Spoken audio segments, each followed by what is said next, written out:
వృత్తాంతముల రెండవ గ్రంథము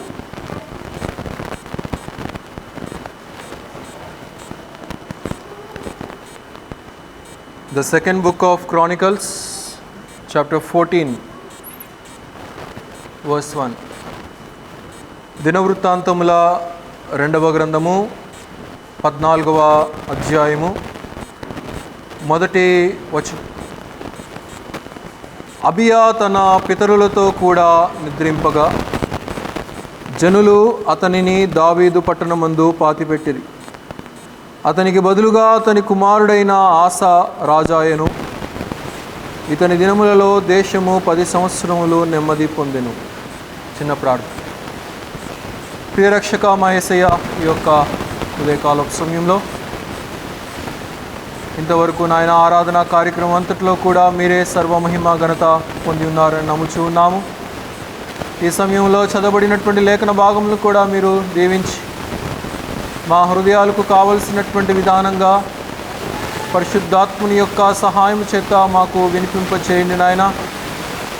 మీలో ఉన్నటువంటి ఆ యొక్క జీవము కలిగినటువంటి సత్యాలను మేము విని గ్రహించుకొని నడిచి నాయన మీ ద్వారా గొప్ప దీవెనలను నాయన మేము పొందుకునేటువంటి జ్ఞానమును మాకు దయచేయండి. యూట్యూబ్ ద్వారా కూడా అనేక ప్రాంతాల నుండి బిడ్డలు వీక్షిస్తూ ఉంటుండగా బిడ్డలందరినీ కూడా నిండారులుగా దీవించి ఆత్మీయమైనటువంటి జీవితాలలో వారిని కూడా కట్టమని స్థిరపరచమని ప్రార్థన చేయించు ఉంటున్నాం. ఇంకొద్ది సమయం నాయన మీ యొక్క పాదాల చెంత మేము గడుపుతూ ఉంటుండగా మీరే మమ్మల్ని దీవించమని యేసుక్రీస్తు వారి అతి శ్రేష్టమైనటువంటి నామంలో స్తుతించి వేడుకొనుచు నాము తండ్రి, ఆమేన్. ప్రభునందు ప్రియులారా, ఈ రోజుకై ప్రభు ఒక గొప్ప భాగాన్ని మన కొరకు ఆహారంగా వడ్డించటానికి దేవుడు సిద్ధపరిచారు. ప్రతిసారి కూడా దేవుడు మాట్లాడేటువంటి ప్రతిసారి కూడా ఎవరి ద్వారా మాట్లాడినా కానీ అది దేవుని యొక్క వాక్కు అని, దేవుడు మనతో మాట్లాడుతున్నాడని, దేవుని యొక్క అమూల్యమైనటువంటి శ్రేష్టమైనటువంటి ఆహారాన్ని మనం భుజిస్తున్నామని. బయట ఒక రెస్టారెంట్కి వెళ్తే మనం తినేదానికంటే కూడా సంఘానికి వచ్చినప్పుడు దేవుడు మనకు వడ్డించేటువంటి ఈ యొక్క ఆహారం అనేది అది శాశ్వతంగా నిలిచిపోయేటువంటి ఆహారం. అందుకే దానికి ఒక పేరు ఉన్నది, నిత్య జీవాహారము అనేటువంటి పేరు దానికి ఉన్నది, ఇటర్నల్ బ్రెడ్. కాబట్టి దీని యొక్క ఆహారము సిద్ధపాటు చాలా విలువైనటువంటిది. దాని యొక్క గ్రహింపు, దాని యొక్క నెరవేర్పు కూడా మన జీవితాల్లో అన్వయించబడటం అనేది చాలా గంభీరమైనటువంటిది, మంచిది. మనం చదువుకున్నటువంటి వచ్చిన భాగాల్లో మనం గమనించినట్లయితే ఆసా అనబడినటువంటి ఒక రాజును గుర్చినటువంటి ఆయన జీవితాల్లో జరిగినటువంటి సంభవాలు. ఈయన చాలా ఇంట్రెస్టింగ్ క్యారెక్టర్. ఎందుకు అనంటే ఈయన యొక్క జీవితంలో జరిగినటువంటి సంభవాలను విశ్వాసిగా మనం గ్రహించుకుంటూ ఉంటున్నప్పుడు ప్రారంభంలో ఆయన నడిచినటువంటి విధానము మనం చూస్తే విశ్వాసికి చాలా పురికొల్పు, చాలా మాదిరి, చాలా ఇన్స్పిరేషన్ను ఈ యొక్క క్యారెక్టర్ ద్వారా మనము నేర్చుకోవచ్చు ప్రియులారా. అయితే ఆసా ఈ యొక్క రాజు యూదా దేశానికి రాజుగా ఉంటున్నాడు. యూదా రాజులలో 3వ రాజు. అంత మాత్రమే కాకుండా దావీదు యొక్క కుటుంబంలో 5వ రాజుగా ఉన్నటువంటి వాడిగా కూడా ఈ యొక్క చరిత్ర ద్వారా మనం గమనించవచ్చు. ఎందుకు అనంటే ఈ యొక్క ఆసాకు మునుపు తన యొక్క తండ్రి పరిపాలన చేశాడు, అబియా ఎక్కువ కాలం పరిపాలన చేయలేదు, కేవలం ఒక 3 సంవత్సరాలు మాత్రమే పరిపాలన చేశాడు. అబియాకు ముందు తన తండ్రి అయినటువంటి రెహబాము పరిపాలన చేశాడు. రెహబాము యొక్క తండ్రి సొలొమోను పరిపాలన చేశాడు, సుదీర్ఘమైనటువంటి పరిపాలన. సొలొమోనుకు ముందు ఎవరు? దావీదు పరిపాలన చేశాడు. కనుక ఈ యొక్క రాజ కుటుంబానికి చెందినటువంటి వారి యొక్క వంశంలో ఈ యొక్క ఆసా 5వ రాజుగా ఉంటున్నాడు. తర్వాత రెహబాము యరొబాము కాలాల్లో ఈ యొక్క ఇశ్రాయేలు దేశము రెండుగా మరి విడిపోయినందున యూదా దేశము సపరేట్ అయిపోయింది, ఇశ్రాయేలు దేశం సపరేట్ అయిపోయింది. ఇశ్రాయేలు రాజులు వేరు, యూదా రాజులు వేరు. యూదా రాజులలో ఏర్పాటు చేయబడినటువంటి వారిలో ఆసా 3వ రాజు అనే విషయాన్ని ఇక్కడ చరిత్ర ద్వారా మనం గమనించవచ్చు. అయితే దేవుడు ఈ యొక్క రాజులను ఎందుకు ఏర్పాటు చేశాడు అనంటే ఈ యొక్క ఇశ్రాయేలు జనాంగాన్ని స్థిరపరచటానికి, నడిపించటానికి దేవుడు ఏర్పాటు చేశాడు. అంత మాత్రమే కాదు, ఇశ్రాయేలీయుల యొక్క దీవెనలన్నిటికీ కానీ, ఇశ్రాయేలు జనాంగం యొక్క సమస్త విధానానికి కానీ, ఈ యొక్క రాజుల యొక్క జీవిత విధానాన్ని బట్టి, వీరు వెంబడించినటువంటి జీవిత విధానం, వీరు ప్రభువును సేవించినటువంటి విధానం, వీరు యెహోవాకు భయభక్తులు కలిగి ఉన్నటువంటి విధానాన్ని దేవుడు నిత్యము జ్ఞాపకం చేసుకుంటా ఉన్నాడు. దానిని దేంతో స్కేలింగ్ చేస్తూ ఉన్నాడు అనంటే, దేంతో మెజరింగ్ చేస్తూ ఉన్నాడంటే, దావీదు యొక్క జీవితంతో ఈ తరువాత వచ్చినటువంటి రాజులు ఆయనకు సరిపోయినటువంటి విధానంగా వీరు జీవిస్తున్నారా లేదా, దావీదులాగా వీరు పరిపాలన చేస్తున్నారా లేదా, దావీదు లాంటి జీవిత విధానము, ఆత్మీయత, వెంబడింపు, హృదయము, ఆయన యొక్క మనస్సు, వారి యొక్క ఆత్మీయమైనటువంటి మరి అంటుకట్టబడినటువంటి విధానము దేవునితో ఎలాగ ఉన్నదనేది దావీదుతో మెజరింగ్ చేస్తూ వీరికి దేవుడు తన కృపను, వాత్సల్యతను కుమ్మరిస్తూ ఉండేవాడనే విషయాన్ని ఇక్కడ మనం గమనించవచ్చు. ఒక మాట చదివి సహాయం చేయండి. రాజుల మొదటి గ్రంథం త్రిప్పండి. రాజుల మొదటి గ్రంథము 15వ అధ్యాయము 14వ వచనం. రాజుల మొదటి గ్రంథము 15, 14 లేక మొదటి నుంచి చదవండి. 15 మొదటి నుంచి.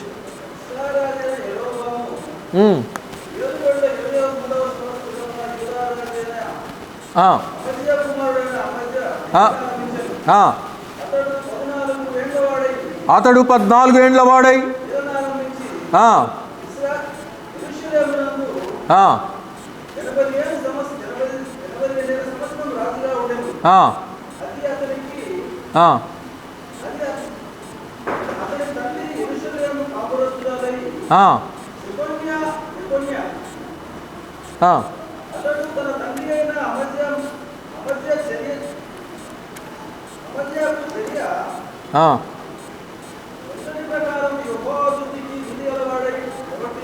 యెహోవా దృష్టికి నీతి కలిగినటువంటి వాడై ప్రవర్తించను.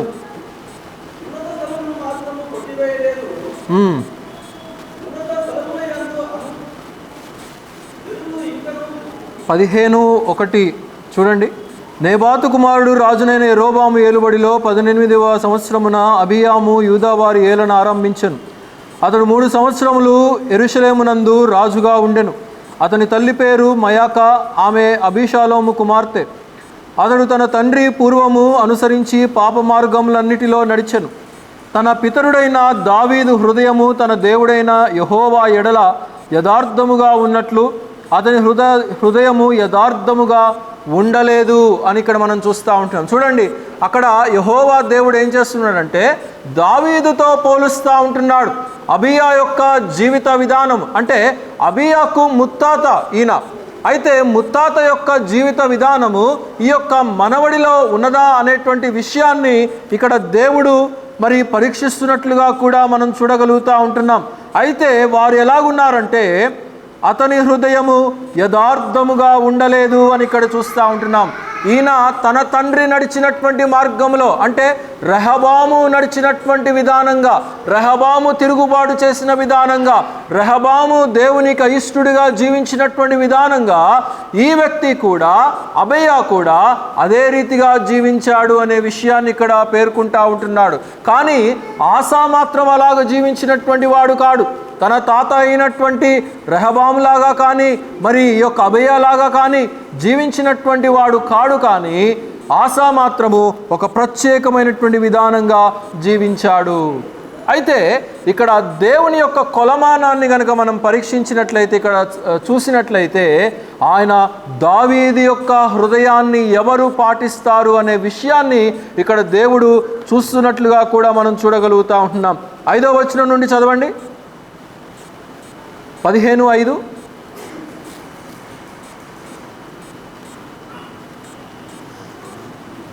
శ్రీలంక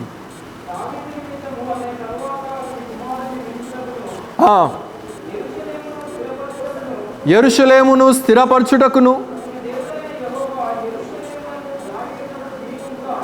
దావీదునకు దీపముగా అతనిని ఉండనిచ్చెను అని ఇక్కడ మనం చూస్తూ ఉంటున్నాం.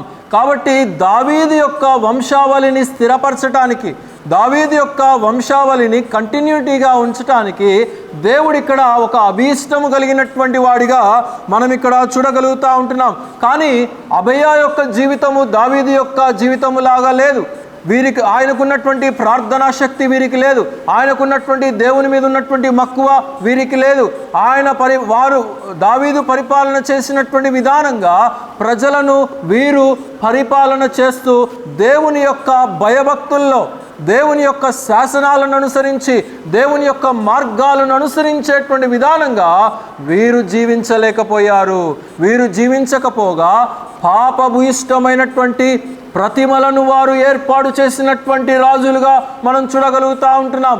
ఆసాకు ముందున్నటువంటి తరాన్ని గురించి మాట్లాడుతూ ఉంటున్నాను. కాబట్టి ఇక్కడ కూడా మనం చూస్తూ ఉంటున్నాము, దేవుడు కూడా మన జీవితాలను కొలమానం చేస్తాడు. ఆయన వాక్యపు వెలుగు ద్వారా మన జీవితాలను ఆయన మెజర్ చేస్తాడు. ఒక స్కేల్ని మనం వాడుతూ ఉంటాం. ఆ స్కేల్ ప్రకారంగా మనకు కావలసినటువంటి లైన్స్ని మనం గీస్తూ ఉంటాం. మనకు కావలసినటువంటి డ్రాయింగ్ని మనం వేస్తూ ఉంటాం.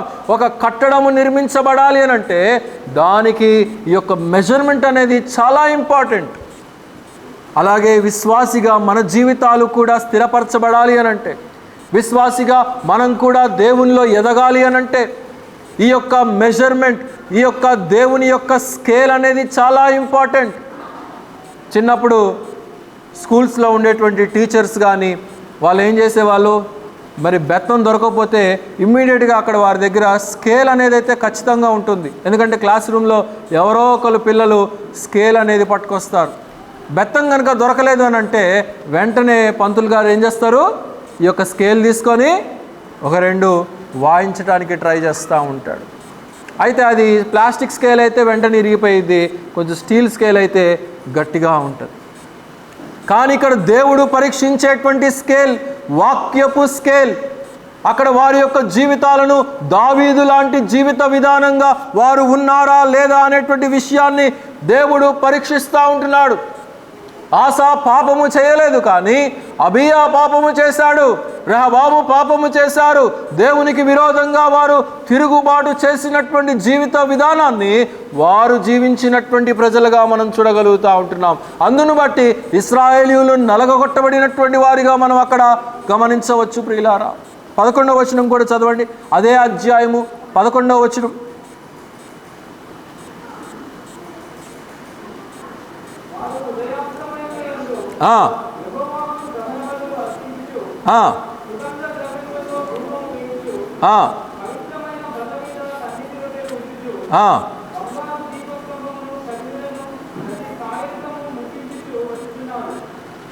మొదటి రాజుల గ్రంథము 15:11.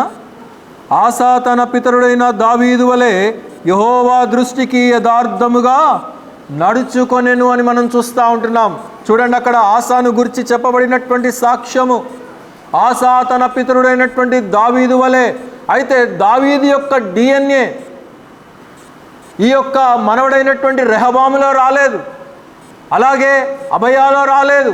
కానీ ఆసాలో మాత్రము రాజు అయినటువంటి దావీదు యొక్క DNA, ఆ యొక్క యథార్థత, ఆ యొక్క నీతి కలిగినటువంటి విధానము, దేవుణ్ణి వెంబడించేటువంటి విధానము, దేవుని యొక్క శాసనాలను హత్తుకొని నడిచేటువంటి ఆ యొక్క బ్లడ్ లైన్ అనేది ఆసాకు దేవుడిచ్చినట్లుగా మనం ఇక్కడ చూడగలుగుతూ ఉంటున్నాం. అలాగైతే Asa is an inspiration to each and every believer.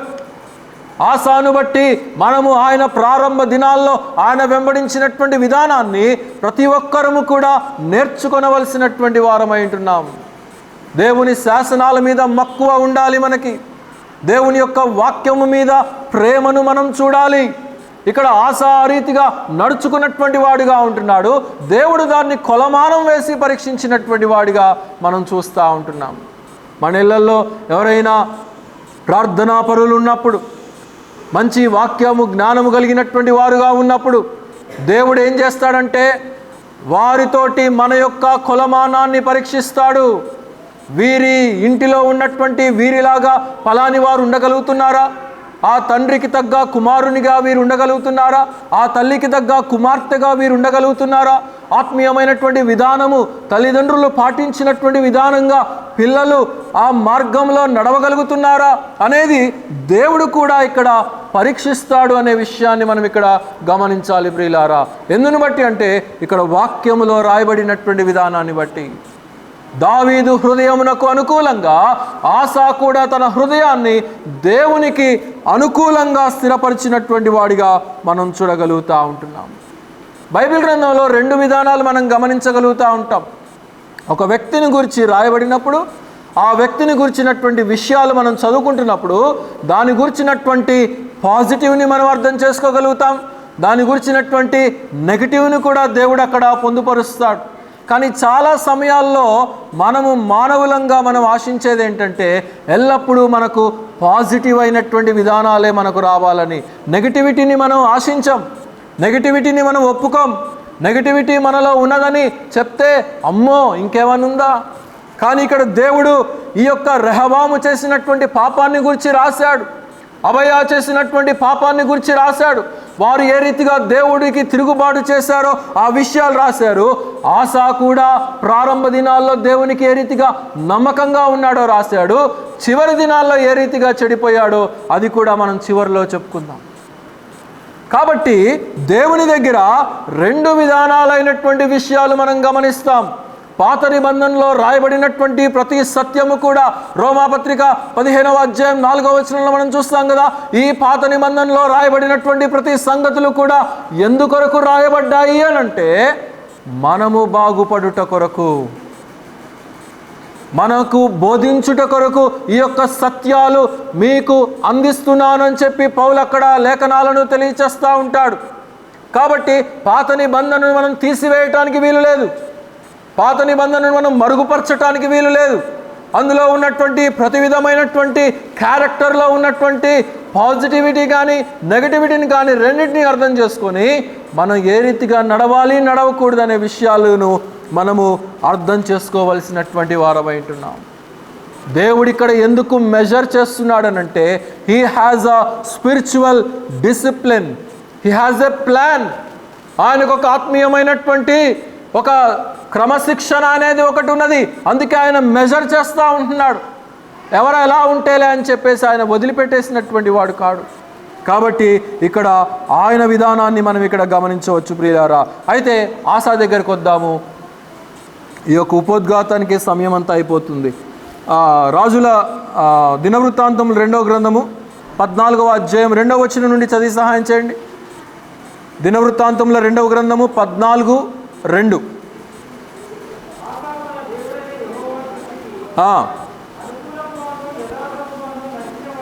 యథార్థముగాను అనుకూలముగాను దేవుని దృష్టికి ఇతడు నడిచినటువంటి వాడిగా మనం చూడగలుగుతూ ఉంటున్నాం. ఎందుకు అనంటే చూడండి 3వ వచనంలో, అన్య దేవతల బలిపీఠములను పడగొట్టి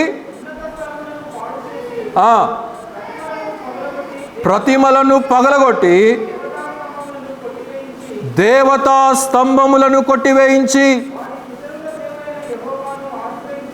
యెహోవాను ఆశ్రయించుటకును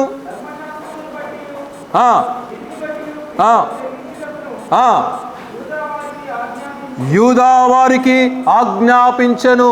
అంతకు మునుపు లేనటువంటి క్రమము.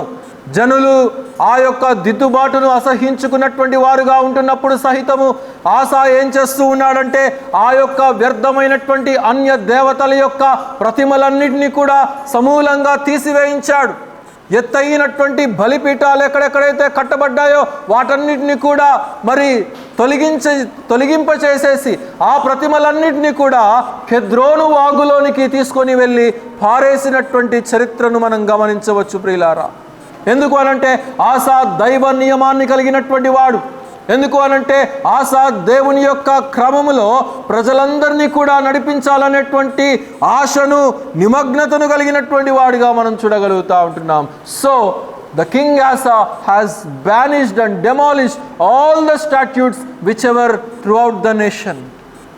రాజ్యంలో ఉన్నటువంటి ప్రతి విధమైనటువంటి విధానాన్ని, ఆ దేవునికి అసహ్యమైనటువంటి విధానాన్ని, దేవుడు దేన్నైతే హేయమైనటువంటి దానిగా ఆయన పరిగణిస్తాడో వాటన్నిటినీ కూడా ఆసా తొలగింపచేశాడు ప్రియులారా.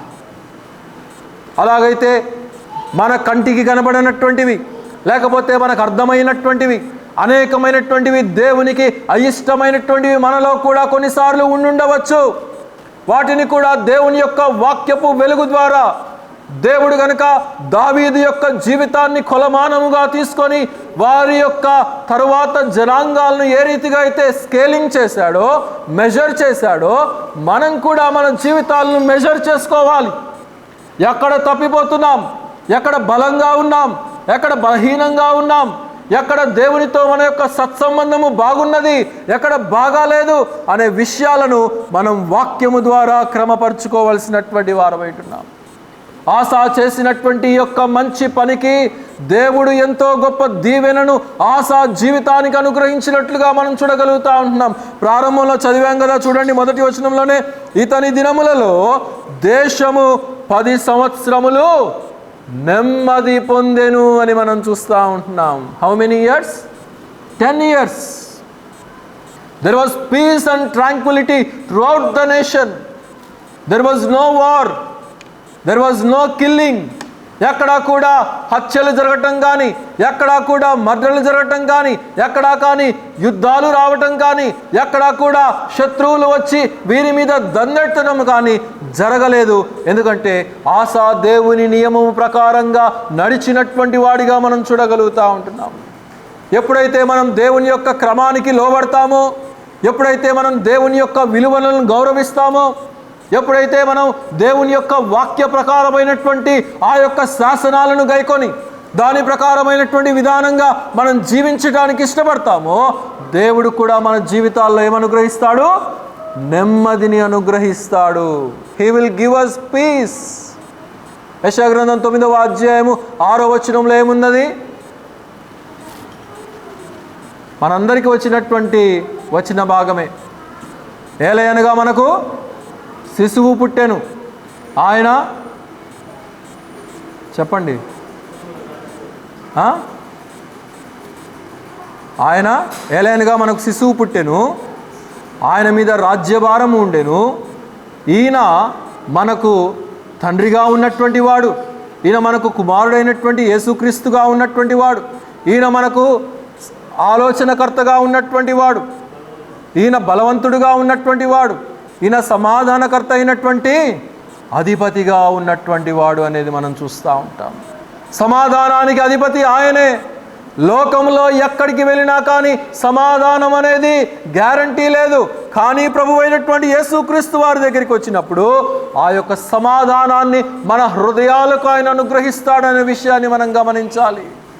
పాపపు జీవితాన్ని కలిగి ఉన్నటువంటి మనకు ఆయన యొక్క సమాధానాన్ని మనకిచ్చాడు. ఎలాగా అంటే తన శిలువ మరణ పునరుద్ధానముల ద్వారా, మన పాపములను ఆయన క్షమించడం ద్వారా, మనల్ని ఆయనకు తనకు వారసులుగా చేసుకున్నట్టు ద్వారా మనకు ఆ సమాధానపు స్థితిని మనకు అనుగ్రహించాడు. అలాగే ఆసాకు కూడా ఇచ్చాడు. నెమ్మది కలిగినటువంటి రాజ్య పరిపాలన 10 సంవత్సరాలు ఆసాకు దేవుడిచ్చాడు.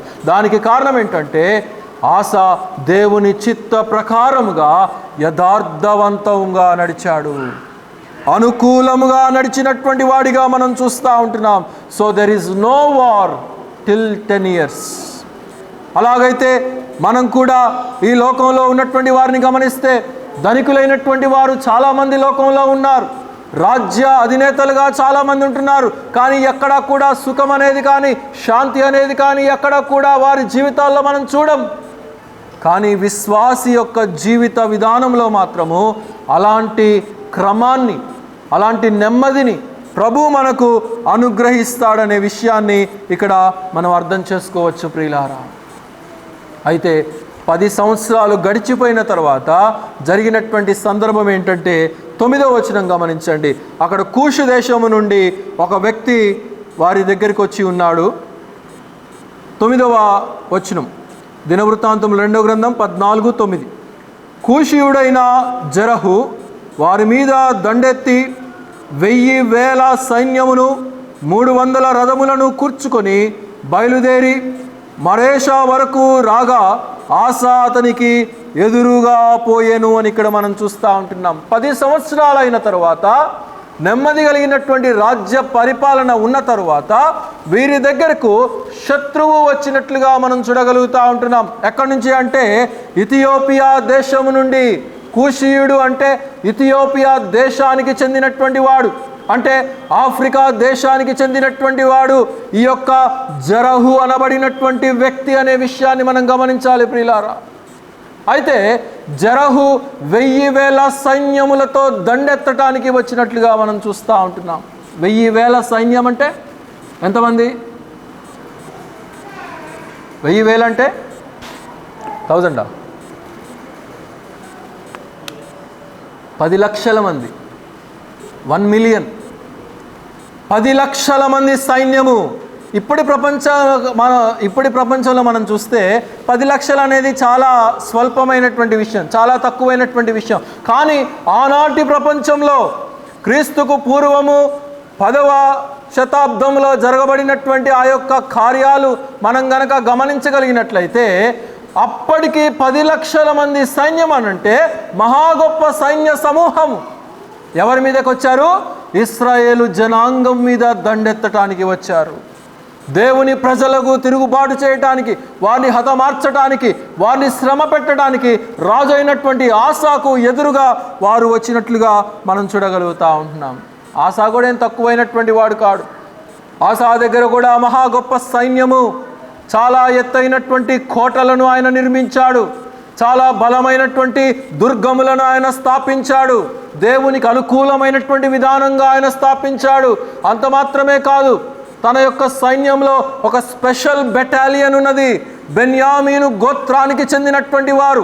బెన్యామీను గోత్రికులంటే దేవుని యొక్క ఫేవరబుల్ గోత్రము, దేవుని యొక్క దీవెన పొందినటువంటి గోత్రికులు. బెన్యామీను గోత్రికులు మహావీరులు, మహాశూరులు. 2,80,000 మంది పర్సనల్ బెటాలియన్ ఆసా కలిగి ఉంటున్నాడు. మిగిలిన సైన్యాన్ని పంపించకుండానే ఈ యొక్క 2,80,000 మందిని పంపిస్తే చాలు, ఆ 10 లక్షల మందిని కూడా హతమార్చి రాగలిగినటువంటి బలమైనటువంటి శూరులు ఆసా కలిగి ఉన్నట్లుగా మనం చూస్తూ ఉంటున్నాం. కానీ ఎప్పుడైతే ఆ కూషు దేశస్థుడైనటువంటి ఆ యొక్క జరహు వచ్చాడో, శత్రువు వచ్చాడో, కూషు దేశస్థుడు అనగానే మీకు ఇంకో సందర్భం గుర్తు రావాలి, చెప్తారా? కూషు దేశానికి సంబంధించినటువంటి లింక్ బైబిల్లో ఇంకొక దగ్గర ఉంది. యోబా బైబిల్ చదివితే కదా. మోషే భార్య ఏ రాజ్యానికి సంబంధించిందండి? కూషు దేశానికి సంబంధించినటువంటిది మోషే యొక్క భార్య. అందుకే కదా శాపం దిగొచ్చింది అక్క మీదకి. మిరియాము సంఖ్యాకాండం 12వ అధ్యాయంలో మనం గమనిస్తే మోషే వివాహము చేసుకున్నటువంటి స్త్రీని బట్టి, అంటే అప్పటికి అన్నకి అక్కకి తమ్ముడి మీద ఎంతో ప్రేమ ఉండి ఉంటుంది. బహుశా మా తమ్ముడు మహా గొప్ప ప్రవక్త, మా తమ్ముడు మహా గొప్ప దైవజనుడు, ఇలాంటి వ్యక్తికి తెచ్చేటువంటి అమ్మాయిని, మంచి అమ్మాయిని తీసుకురావాలని చెప్పి వీళ్ళు అనుకొని ఉంటారు. కానీ వీళ్ళ ప్లాన్స్ అన్నీ ఫెయిల్ అయిపోయి ఈయనేమో వెళ్ళి కూషు దేశపురాలని పట్టుకొని వచ్చాడు, అంటే ఆఫ్రికన్ అమ్మాయిని పట్టుకొని వచ్చాడు. ఏంటి ఈవెం చేసుకున్నాడు అని చెప్పేసి బహుశా బాధ కలిగి ఉంటుంది. కానీ దేవుని సేవకుడికి తిరుగుబాటు చేస్తున్నామని, ఆయనకు వ్యతిరేకంగా మాట్లాడుతున్నామని, ఆయనకు వెనకాల గొనుగుతున్నామని, సనుగుతున్నామని అక్క అన్నలు గ్రహించలేకపోయారు. కానీ ఆ మాటలన్నీ ఎవరిన్నారు? దేవుడు విన్నాడు. శాపము దిగి వచ్చినట్లుగా మనం చూడగలుగుతూ ఉంటున్నాము. సరే, అది ఇంకొక చరిత్ర. ఇక దాన్ని ఎత్తుకుంటే సమయం అంతా ఇక్కడ అయిపోతుంది. అయితే ఇక్కడ మనం చూస్తూ ఉంటున్నాము, శత్రువులు వచ్చారు, 10 లక్షల మంది శత్రువులు వచ్చారు. వీరి దగ్గరేమో చాలా కొద్ది మంది ఉన్నారు. అయినా కానీ ఆసా భయపడినటువంటి వాడు కాడు. అక్కడికి వెళ్ళాడు, కానీ వెంటనే యుద్ధాన్ని ప్రారంభించలేదు. అక్కడ ఒక ఇంపార్టెంట్ అయినటువంటి పని చేస్తున్నాడు. ఏంటి అని అంటే 11వ వచనం చదవండి. 11వ వచనం. ఆసా తన దేవుడైన యెహోవాకు మొరపెట్టెను. శ్రమ వచ్చినప్పుడు, కష్టము వచ్చినప్పుడు, ఇబ్బంది వచ్చినప్పుడు ఆసా తన యొక్క బలాన్ని కేర్ చేసినటువంటి వాడు కాడు. ఆసా తనకు వ్యక్తిగతంగా ఉన్నటువంటి రాజ్యాన్నో సైన్యాన్నో చూసి ముందుకు వెళ్ళినటువంటి వాడు కాడు. ఆసా దేవుని సన్నిధికి వెళ్ళి మొరపెట్టినటువంటి వాడిగా మనం చూడగలుగుతూ ఉంటున్నాం. మనకుందా అండి మొరపెట్టేటువంటి అనుభవం? కష్టం వచ్చినప్పుడు, వ్యాధి వచ్చినప్పుడు, ఇబ్బంది వచ్చినప్పుడు, అనారోగ్యం వచ్చినప్పుడు, చుట్టూ పరిస్థితులు అనానుకూలంగా ఉన్నప్పుడు మొరపెట్టేటువంటి అనుభవం ఉన్నదా? దేవుని సన్నిధికి వెళ్ళి, దేవుని సహవాసానికి వెళ్ళి, దేవుని సంఘానికి వెళ్ళి నా ఆర్త ధ్వనిని నేను ప్రభువుకు విన్నవించుకోవాలనేటువంటి మనస్సు ఉన్నదా? ఆసా అలాంటి మనస్సు కలిగినటువంటి వాడిగా మనం ఇక్కడ చూడగలుగుతూ ఉంటున్నాం. నాకు బలమైనటువంటి బెన్యామీను గోత్రికులు ఉన్నారని చెప్పి ముందుకు వెళ్ళినటువంటి వాడు కాడు. తన బలం మీద ఆధారపడినటువంటి వాడు కాడు. దేవుని బలాన్ని ఆధారం చేసుకున్నాడు, దేవుని జ్ఞానాన్ని ఆధారం చేసుకున్నాడు, దేవుని యొక్క శక్తిని ఆధారం చేసుకున్నాడు. King Asa depended on God's power, on God's knowledge. అలాగైతే ఇక్కడ అలాంటి విధానాన్ని మనం గమనించాలి ప్రియులారా. కానీ అనేక సందర్భాల్లో 100% మనం చేసేటువంటి పొరపాటు ఏంటంటే మనం సొంత తెలివితేటలను మనం నమ్ముకుంటాం, చదువులను నమ్ముకుంటాం, ఉద్యోగాలను నమ్ముకుంటాం, ఈ బహిరంగమైనటువంటి క్వాలిటీస్ని మనం నమ్ముకుంటూ ఉంటాం. కానీ ఆసా మాత్రం అలాగ నమ్ముకున్నటువంటి వాడు కాడు.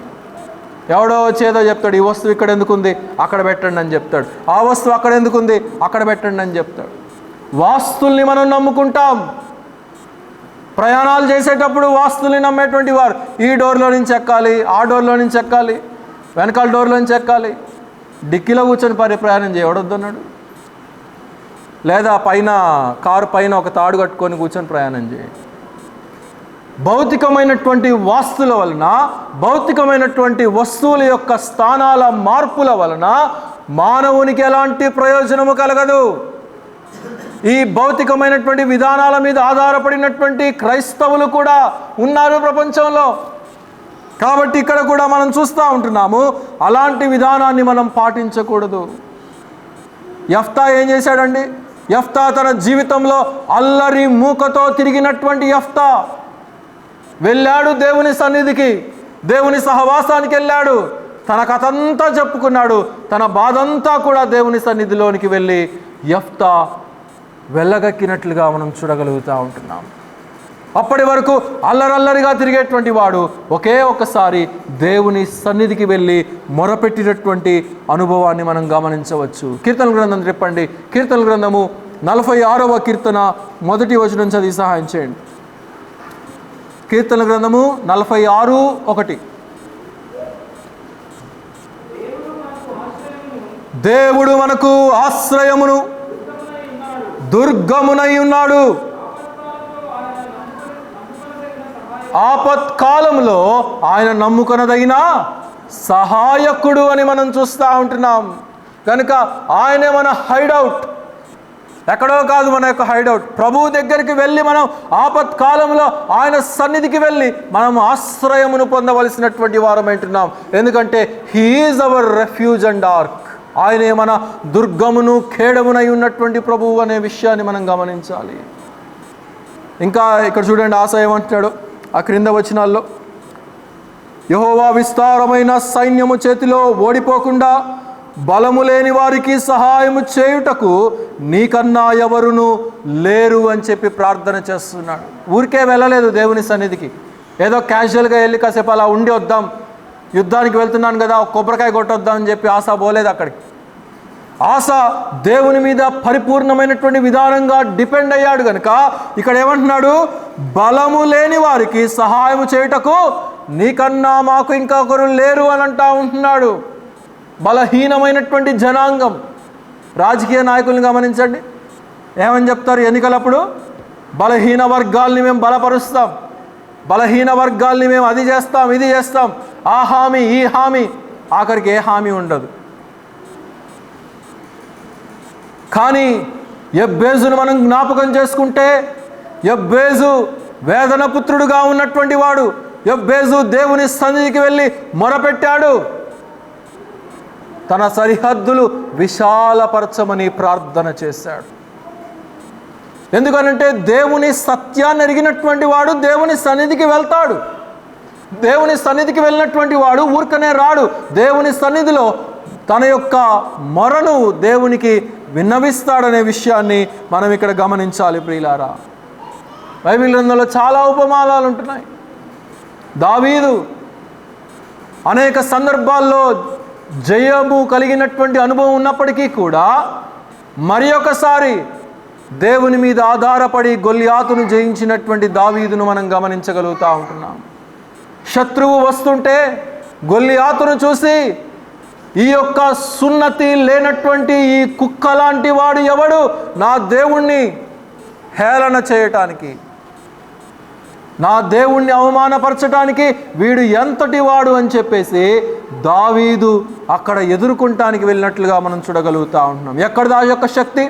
దావీదు దేవుని మీద ఆధారపడ్డాడు కాబట్టి, దావీదు దేవుని ద్వారా బలపరచబడ్డాడు కాబట్టి ఆ యొక్క శక్తిని మనము దావీదులో గమనించవచ్చు ప్రియులారా.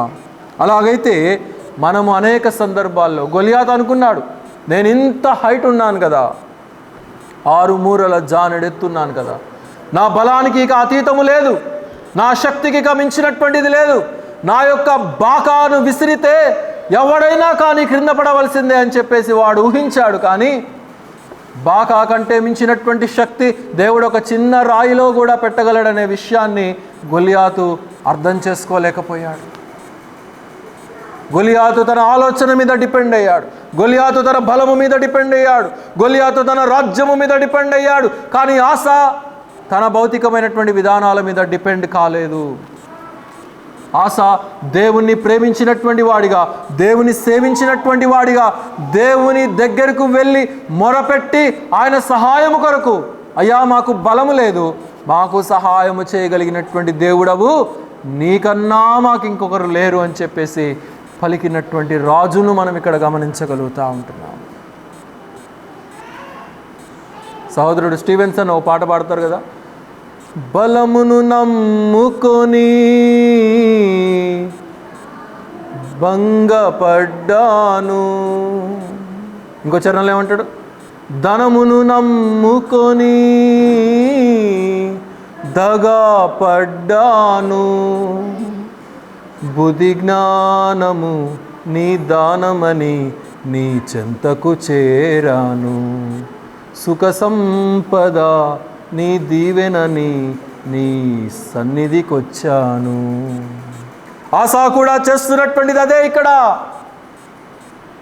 మనం చెయ్యలేకపోతున్నటువంటిది పరిశుద్ధాత్ముడు ఆసా యొక్క జీవితము ద్వారా ఈ యొక్క మధ్యాహ్న కాల సమయంలో మన హృదయాలకు జ్ఞాపకం చేస్తూ ఉంటున్నాడు. ఆయన సన్నిధిలో, ఆయన సన్నిధి కొరకు కనిపెట్టి ఆయనను ఆశ్రయించినటువంటి వారికి గొప్ప శక్తి, గొప్ప విడుదల. ఆయనను ఆశ్రయించినటువంటి అనేక సందర్భాల్లో మహా సైన్యము ఏమైపోయిందో మనకు తెలుసు. గిద్యోను ఎంతటి వాడండి, పిరికివాడు, భయస్థుడు. గిద్యోను దగ్గర తీసుకొని వెళ్ళమన్నటువంటి మనుషులు కూడా తక్కువవారే. కానీ దేవుడు ఏం చేశాడు? రాత్రికి రాత్రి ఒకే ఒక దూతను పంపించి సర్వ సైన్యము యుద్ధము చేయకుండానే సంహరించబడ్డారు. అనేక సందర్భాల్లో మనం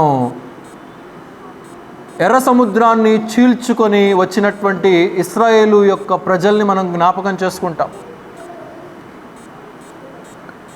అయితే అంతకు మునుపు జరిగినటువంటి సందర్భాన్ని కూడా జ్ఞాపకం చేసుకుంటాం. ఎక్కడి వరకు అనంటే, ఫరో తిరుగుబాటు చేసినప్పుడు ఫరో పంపించనని చెప్పిన తరువాత దేవుడు తన దూతాన్ని పంపించి ఒకే ఒక రాత్రిలో ఐగుప్తు దేశంలో ఉన్నటువంటి ఐగుప్తు జనాంగానికి చెందినటువంటి ప్రతి ఒక్కరిలో కూడా మొదటి సంతానాన్ని దేవుడు హతమార్చిన తర్వాత ఇశ్రాయేలు జనాంగము విడిపించబడి విమోచించబడి వెలుపలికి వస్తారు.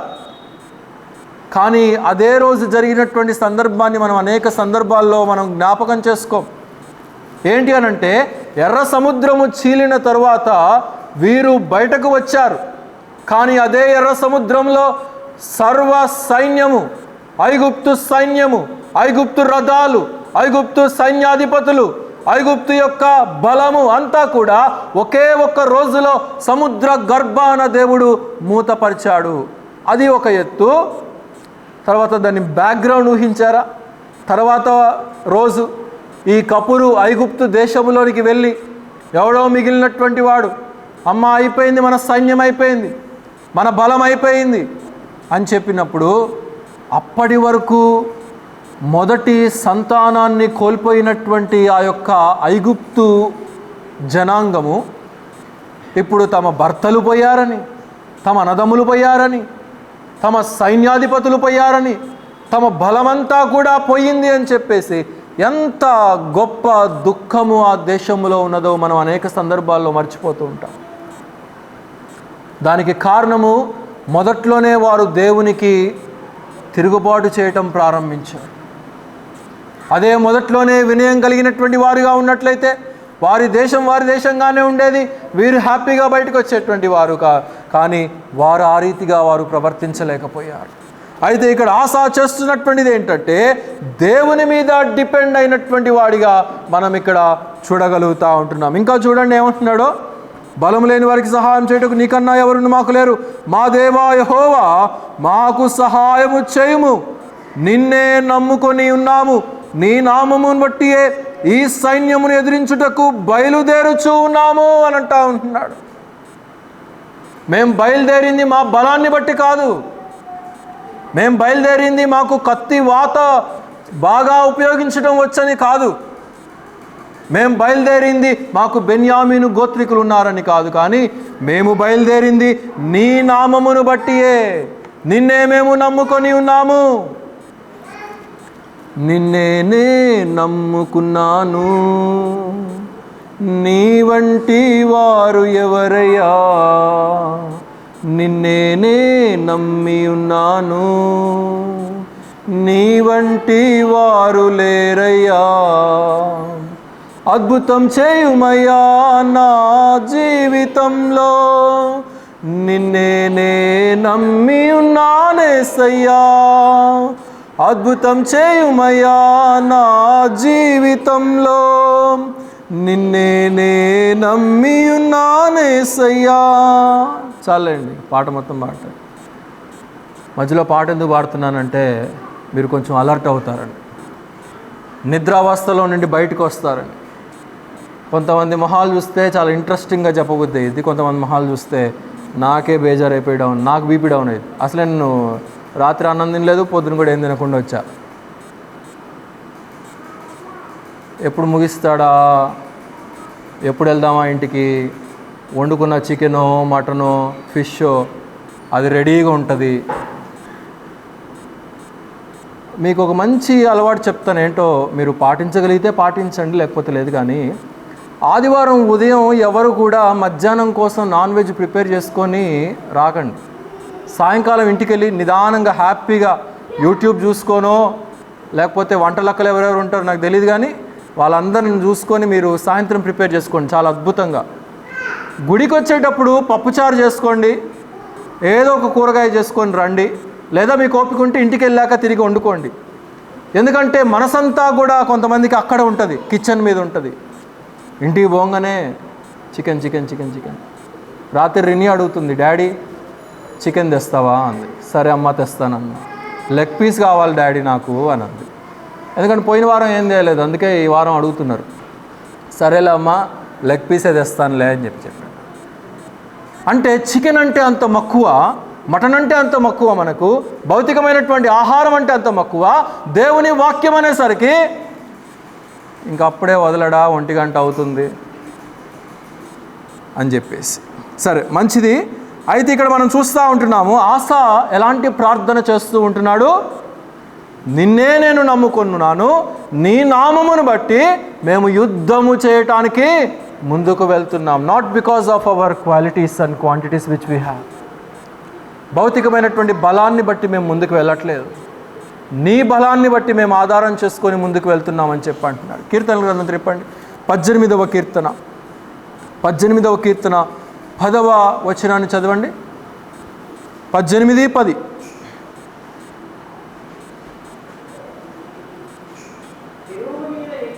కెరూబు మీద ఎక్కి 18:10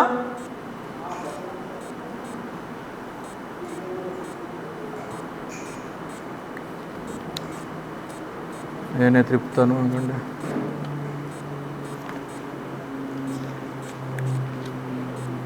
18:10 కెరూబు మీద ఎక్కి ఆయన ఎగిరి వచ్చెను, గాలి రెక్కల మీద ప్రత్యక్షమైన. 11వ వచనం, గుడారముల వలె అంధకారము తన చుట్టూ వ్యాపింపచేసెను, జలాంధకారము ఆకాశ మేఘములను తనకు మాటుగా చేసుకొనెను.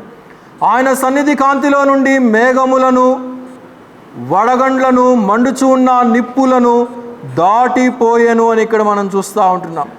కనుక ఆయన సన్నిధిలో ఆశ్రయించినటువంటి వారికి ఎలాంటి విధానంగా దేవుడు సహాయం చేస్తాడో, బలమైనటువంటి మేఘములంటే శక్తి కలిగినటువంటివి కూడా, జ్వాలలు కలిగినటువంటి అగ్ని జ్వాలలను కూడా ఆయన ఏ రీతిగా ఆయన బలహీనపరచగలడు అనే విషయాన్ని మనం ఇక్కడ అర్థం చేసుకోవచ్చు ప్రియులారా.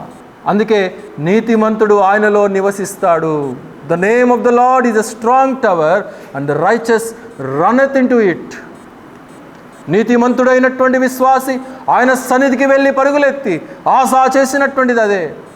ముందుగా సైన్యాన్ని తీసుకొని వెళ్ళాడు, కానీ యుద్ధానికి ప్రతిపాదించలేదు. ముందు దేవుని సన్నిధికి వెళ్ళాడు, దేవుని పర్మిషన్ తీసుకొని ముందుకు వెళ్తున్నట్లుగా మనం చూస్తూ ఉంటున్నాం.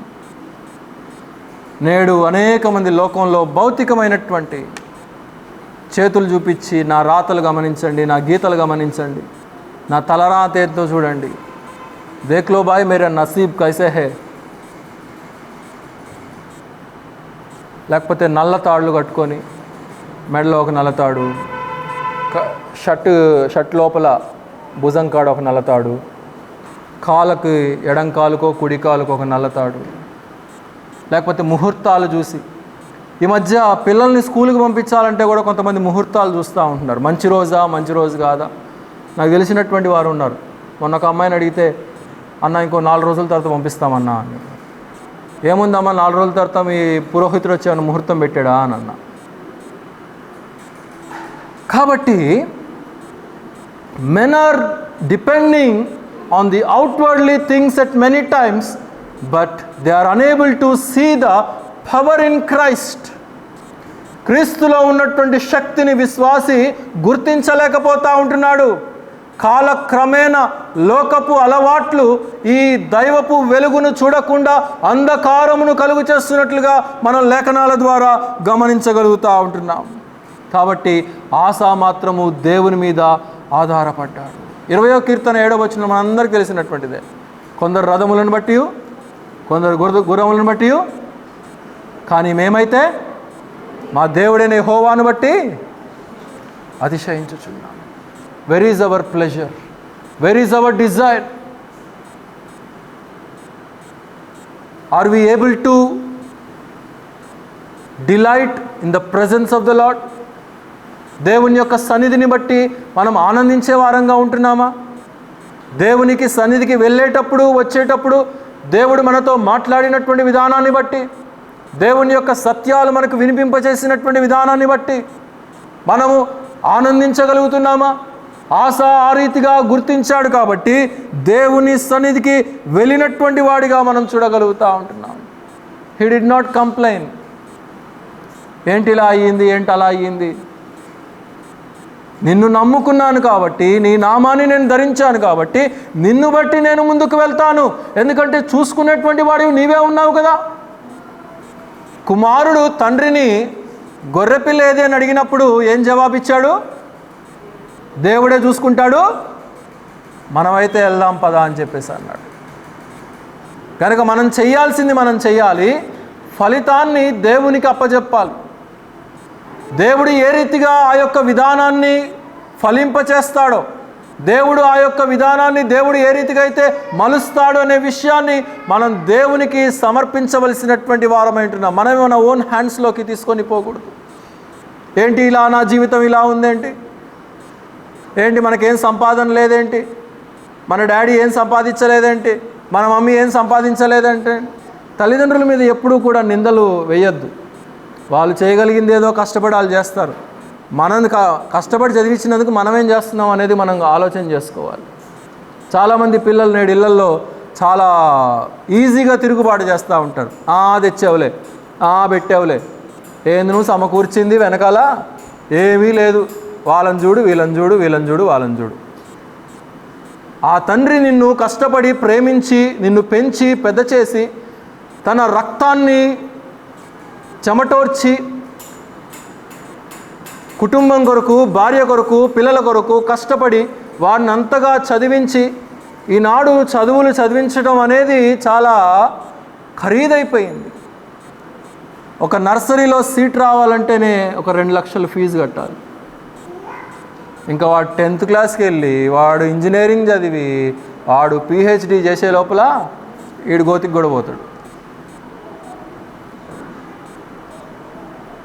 కొంతమంది అయితే ఇంకా అద్భుతమైనటువంటి సంతానం ఉంటారు.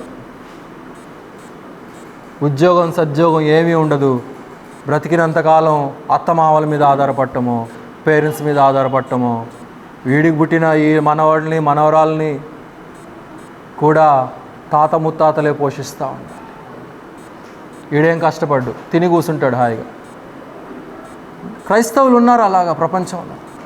మన సంఘంలో కాదులేండి, మన సంఘంలో ప్రతి ఒక్కరు కూడా కష్టపడి చిన్న పని కానీ పెద్ద పని కానీ ఖచ్చితంగా వారి నియమం ప్రకారంగా వెళ్ళిపోతారు. నా అందరి కుటుంబాల సంగతి తెలుసు నాకు. కాబట్టి ఇక్కడ అలాంటి విధానం, Asa is not complaining why the enemy has come to me అనేసి. ఆశ దేవుని సన్నిధికి వెళ్ళి ప్రార్థనాపూరితంగా అడుగులు ముందుకు వేస్తున్నట్లుగా మనం చూడగలుగుతూ ఉంటున్నాం. చూడండి 12వ వచనంలో ఏమంటున్నాడో, యెహోవా కూషీయులను ఆశ ఎదుట యూదా వారి ఎదుటను నిలువనీయక వారిని మొత్తినందున వారు పారిపోయిరి. తన ప్రార్థనకు ఫలితం అది. ఈ యొక్క నరమాతృలు, అక్కడ ఒక మాట అంటున్నాడు చూడండి 11వ వచనంలో, నరమాతృలను నీపైన జయముందనీయకుము అని ప్రార్థింపగా. కనుక జీవము కలిగినటువంటి దేవుడవు నీవు, ఆత్మస్వరూపిగా ఉన్నటువంటి దేవుడవు నీవు, మా జీవితాలు అనేకమైనటువంటి కార్యాలు చేయగలిగినటువంటి వాడవు నీవు. ఈ నరమాతృలు శత్రువులు ఎంతటి వారు అని చెప్పేసి ఆశ ప్రార్థన చేశాడు. ఏమైపోయిందంట ప్రార్థనకు జవాబు?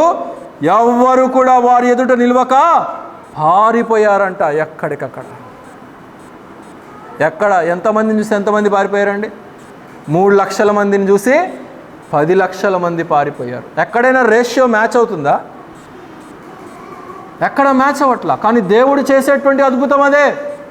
మన జీవితాల్లో కూడా అనేక సార్లు మనం గుర్తించం, రేషియో అన్ఈక్వల్గా ఉందని తెలుసు మనకి, అయినా కానీ దేవుడు మనల్ని దీవిస్తున్నాడని తెలుసు మనకి, అయినా కానీ ప్రభు యొక్క కార్యాలను జీవితాల్లో మనం అర్థం చేసుకోలేకపోతూ ఉంటున్నాం. ఆశ మాత్రము అలాంటి వాడుగా లేడు అనే విషయాన్ని మనం ఇక్కడ గమనించాలి ప్రియులారా. ద్వితీయోపదేశకాండం తిప్పండి. ద్వితీయోపదేశకాండం 20వ అధ్యాయం 4వ వచనం.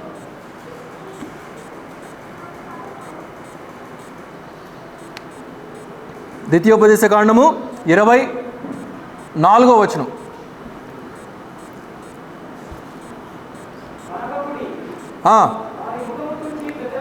వనకకుడి, వారి ముఖమును చూచి భయపడకండి, మీ శత్రువులతో యుద్ధము చేసి మిమ్మలను రప్పించువాడు. ఏమంటున్నాడు అక్కడ? మీ దేవుడైన యెహోవాయే అని అంటా ఉంటున్నాడు. ఎవరి దేవుడు ఆయన? ఎవరి దేవుడు చెప్పండి. మిమ్మల్ని మాట్లాడించాలంటే చాలామంది డిసైడ్ అని ఉంటున్నారు, ఈయనతో ఈరోజు మాట్లాడకూడదు అనేసి. ఎవరి దేవుడు ఆయన? మన దేవుడు. మన దేవుడు మన పక్షమున ఉండగా మనకు విరోధి అయినటువంటి వాడు ఎవడు? Who is against us when God is beside us? చాలా సమయాల్లో బంధువుల్ని మనం వెంటనే త్వరితంగా తెచ్చుకుంటూ ఉంటాం. మాకు పలాని ఇన్ని బంధువులు ఉన్నారు, మాకు ఇంత మా అన్నదమ్ములు ఉన్నారు, మా అక్క చెల్లెళ్ళు ఉన్నారు. భౌతికమైనటువంటి బంధువర్గము ఎప్పుడోకప్పుడు హ్యాండ్ ఇచ్చేస్తారు. లేదా భౌతికమైనటువంటి రిలేషన్, నాకు నా భార్య ఉంది, నాకు నా భర్త ఉన్నాడు, ఎప్పుడోకప్పుడు హ్యాండ్ ఇవ్వటం గ్యారంటీ. నాకు నా బాయ్ ఫ్రెండ్ ఉన్నాడు, నాకు నా గర్ల్ ఫ్రెండ్ ఉంది. ఏమైంది మొన్న చెప్పండి? మహారాష్ట్రలో ఏమైంది? గర్ల్ ఫ్రెండ్ ఉందని చెప్పి వెళ్ళాడు బయటికి. ఏం చేసింది?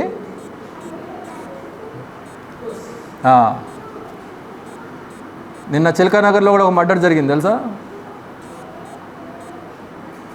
కాబట్టి ఎవరిని ఏ సమయంలో కూడా మనం నమ్మలేనటువంటి స్థితి నేడు లోకంలో. కానీ విశ్వాసి మాత్రం అన్ని సమయాల్లో కూడా నమ్మగలిగినటువంటి వాడు యెహోవా దేవుడు. అక్కడ ద్వితీయోపదేశకాండంలో ఏమంటున్నాడు? వనకకుడి, భయపడకండి, జడియకుడి, యెహోవా దేవుడు అనేటువంటి నేను మీ పక్షమునుండగా మీకెందుకు భయం? ఈ పరిస్థితుల్లో నుండి మిమ్మల్ని బయటపడగలిగినటువంటి వాడు నేనున్నాను కదా. మీ ఆలోచన కాకపోవచ్చు, నా ఆలోచన నాకుంది, నా ప్లాన్ నాకుంది, నా డిజైర్ నాకుంది. కనుక depend upon me and I will redempt you. నేను మిమ్మల్ని విమోచిస్తాను అని చెప్పి దేవుడు తెలియచేస్తూ ఉంటున్నాడు. అయితే ఇది పాజిటివ్ చెప్పేసరికి అయిపోయింది గంట. నెగిటివ్, ఆశా యొక్క జీవిత విధానంలో నెగిటివిటీని మనం గమనించగలిగినట్లయితే, ఇంత మేలు పొందినటువంటి రాజు అయినటువంటి ఆశ జీవితాంతం కూడా కృతజ్ఞుడై ఉండవలసింది దేవునికి. ఇంత గొప్ప మేలు చేసినటువంటి వాడు, చిన్నప్పటి నుంచి కూడా దేవుని యొక్క నియమాలు వినటువంటి వాడు, దేవుని శాసనాలకు అనుగుణంగా రాజ్యంలో ఉన్నటువంటి ఇశ్రాయేలు ప్రజలందరినీ కూడా దేవుని శాసనాల ప్రకారంగా జీవించాలని ఆజ్ఞాపించి నడిపించినటువంటి ఆశ ఒకానొక సందర్భంలో అన్య రాజు అయినటువంటి బెన్హదదును ఆశ్రయించినటువంటి వాడిగా మనం చూడగలుగుతూ ఉంటున్నాం. ఆపద వచ్చినప్పుడు, కష్టము వచ్చినప్పుడు, ఉపద్రవము వచ్చినప్పుడు అన్య రాజులతో స్నేహము చేసినటువంటి వాడు, వారి యొక్క సహాయమును పొందుకున్నటువంటి వాడిగా మనం చూడగలుగుతూ ఉంటున్నాం ప్రియులారా. అందుకే లేఖనాల్లో మనం గమనిస్తాం కదా, క్రీస్తునకు బెలియాలునకు ఏమి పొత్తు? ఏంటి పోలికేంటి? ఏమీ లేదు. క్రీస్తు బిడలము మనము, సాతాను యొక్క బిడలము కాదు. అన్య జనాంగాలతో సహవాసం చేసేటువంటి వారము కాదు. దేవుని ప్రజలతో దేవుని యొక్క నియమము ప్రకారంగా, దేవుని యొక్క కట్టడల ప్రకారంగా జీవించే వారము. పిల్లలు నిశ్శబ్దంగా ఉండాలి.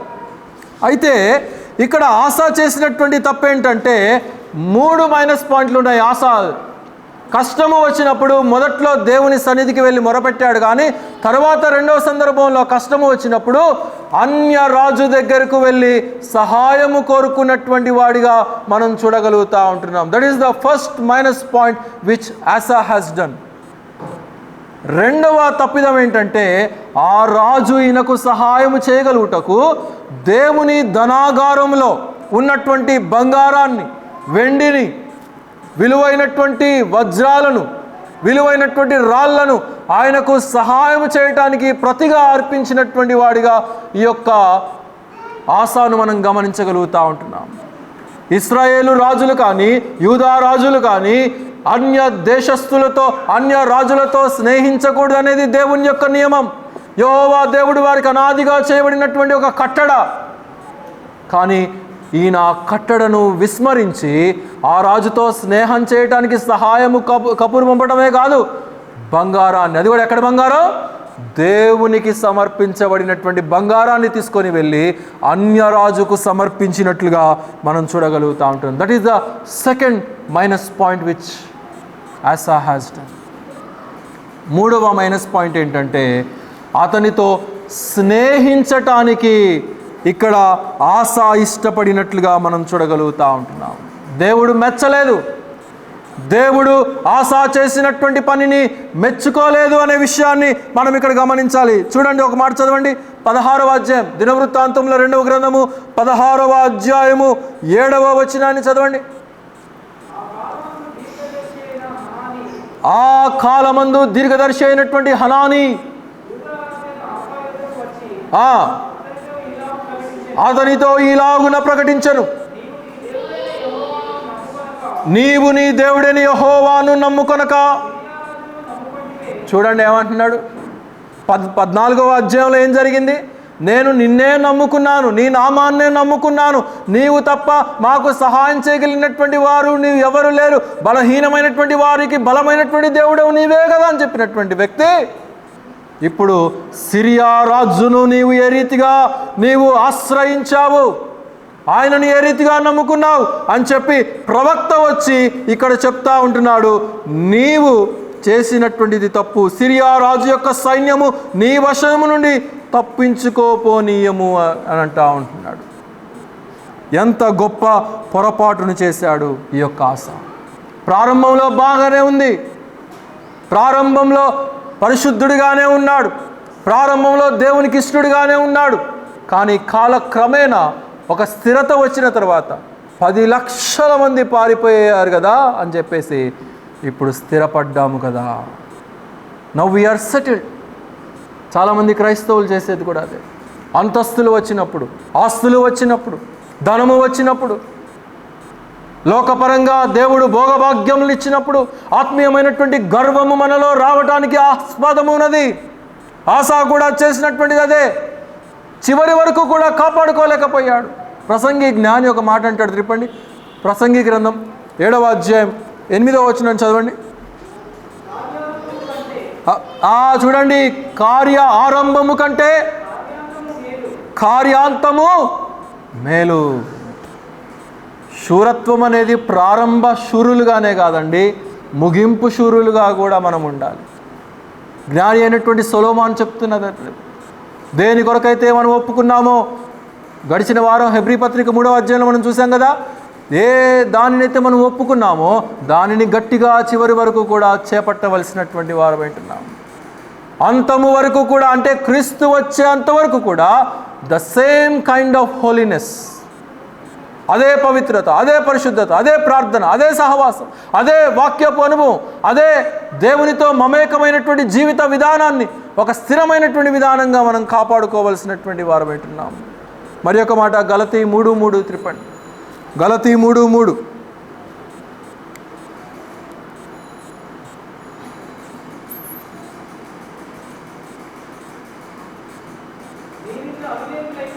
మీరింత వివేకులైతిరా, మొదట ఆత్మానుసారముగా ఆరంభించి, ఏమంటాడండి అక్కడ, మొదట స్పిరిచువల్గా ప్రారంభించి ఇప్పుడు కార్నల్గా ముగించాలంటే ఎట్లా, శారీరానుసారంగా మీరు పరిపూర్ణ అవ్వాలంటే ఎట్లా, ఆత్మీయతతో ఆత్మీయతే పోలిక, ఆత్మీయతకు ఆత్మీయతే పోటీ. ఇదే పౌలు భక్తుడు అంటాడు, శరీరము ఆత్మకును, ఆత్మ శరీరమునకును నిత్యము వైరము కలిగి ఉన్నది కనుక దీనిని మనం తీసివేసి ఆత్మను ఆత్మతో, అంటే దేవుని యొక్క ఆత్మతో మనం జోడించి ముందుకు కొనసాగవలసినటువంటి వారమైంటున్నాం. అప్పుడు మనకు పరిపూర్ణత అనేది మనకు వస్తుంది అనే విషయాన్ని మనం ఇక్కడ గమనించాలి ప్రియులారా. కనుక ఎట్ ఎనీ టైం గమనించండి, at any time do not despise God. దేవునిని వ్యతిరేకించినటువంటి విధానము మనలో రానే రాకూడదు. చెప్తాను ఒకటి ప్రసంగం, కనుక రాకూడదు. కనుక ఇక్కడ మనం చూస్తూ ఉంటున్నాము బైబిల్ గ్రంథంలో చాలామంది ఆ రీతిగా ఉంటున్నారు. సౌలు ఏం చేశాడండి, గాడిదలు కాసుకుంటున్నప్పుడు చాలా బాగున్నాడు దేవునితో, కానీ రాజుగా దేవుడు స్థిరపరిచి సైన్యాన్ని స్థిరపరిచిన తర్వాత సౌలు గర్వించినటువంటి వాడుగా ఉంటున్నాడు. కాబట్టి ఆత్మీయమైనటువంటి గర్వము శరీరమైనటువంటి పతనాలకు దారితీస్తుంది, ఆత్మీయమైనటువంటి పతనాలకు కూడా దారితీస్తుందనే విషయాన్ని ఆస మర్చిపోయాడు. అయితే ప్రవక్త వచ్చాడు, కనీసం ప్రవక్త వచ్చి బుద్ధి చెప్పినప్పుడన్నా, దేవుని సేవకుడు వచ్చి బుద్ధి చెప్పినప్పుడన్నా మాట వినాలి కదా. ఏం చేశాడు, ఇన్ని తీసుకుపోయి అరెస్ట్ చేయండి రా ఇన్నని చెప్పాడు. తీసుకుపోయి జైల్లో పడేశారు ప్రవక్తను. నేడు సంఘాల్లో జరిగేటువంటిది అదే, ప్రపంచంలో జరిగేటువంటిది అదే. దేవుని సేవకులు పొరపాటున ఏదైనా ఒక మాట అన్నారా, ఒక బుద్ధి చెప్పారా, ఒక క్రమాన్ని చెప్పారా, అంతే క్యారెక్టర్ అసాసినేషన్. పలానా సేవకుడు మంచోడు కాదు, పలానా సంఘం మంచిది కాదు, క్యారెక్టర్ అసాసినేషన్. వాట్సాప్ల్లో స్టేటస్ల్లో పెట్టడం, సేవకుడు అంటే ఇలా ఉండాలి, సేవకుడు అంటే అలా ఉండాలి. కాబట్టి ఎలాంటి విధానాన్ని మనం పాటిస్తూ ఉంటున్నాం?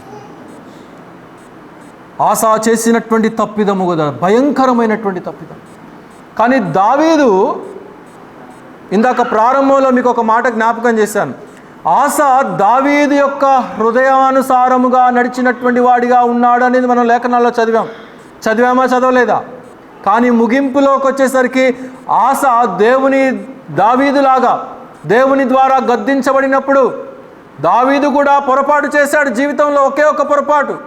ఆ పొరపాటుకు ప్రవక్త వచ్చి గద్దించినప్పుడు దావీదు కూడా అరెస్ట్ చేపించాడా? అరెస్ట్ చేపిలేదు. దావీదు ఏం చేశాడు? వెంటనే దేవుని సన్నిధికి వెళ్ళి, శుద్ధ హృదయము నాకు దయచేయుము, హిస్సోపుతో నన్ను కడుగుము, హిమము కంటే తెల్లనిగా నా యొక్క హృదయాన్ని, నా జీవితాన్ని పవిత్రపరచుము, ఎందుకంటే నేను నీ సన్నిధిలో దోషము చేసినటువంటి వాడును. నీవు నాకు ఇచ్చినటువంటి రక్షణానందాన్ని నాకు మరలా పుట్టించుము. Enlighten me once again with the joy of your salvation. కానీ తాత నడిచినట్లుగా ఈ ముని మనవడు నడవలేకపోయాడు.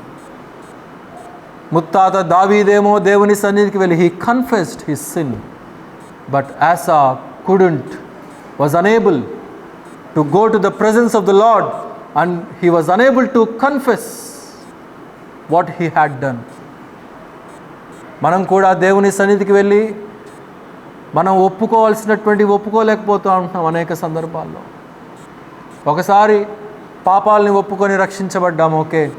కానీ జీవితంలో దీవెనలు, ఆశీర్వాదాలు, ఒక క్రమము, ఒక అలవాటు, దైవ క్రమశిక్షణ మనకు అలవాటు కావాలి అని అంటే ఒక స్పిరిచువల్ ఒక డిజైర్ అనేది చాలా అవసరం.